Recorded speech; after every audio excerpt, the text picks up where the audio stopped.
Hello guys, today I'm gonna show you all the additional functions in dryer Electrolux PerfectCare.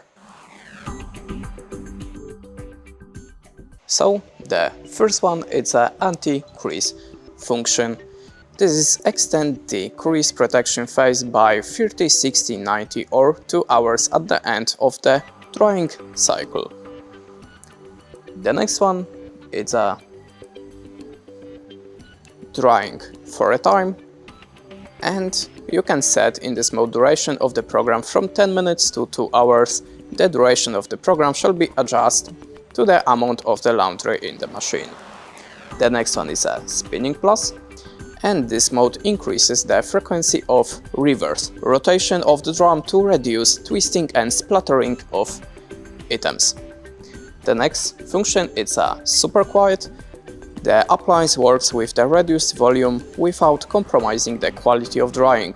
It works slower and longer in this mode.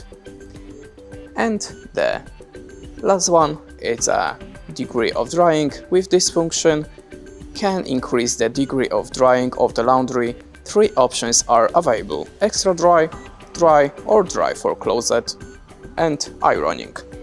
And that's it. Thanks for watching, leave us a like or a comment, and goodbye.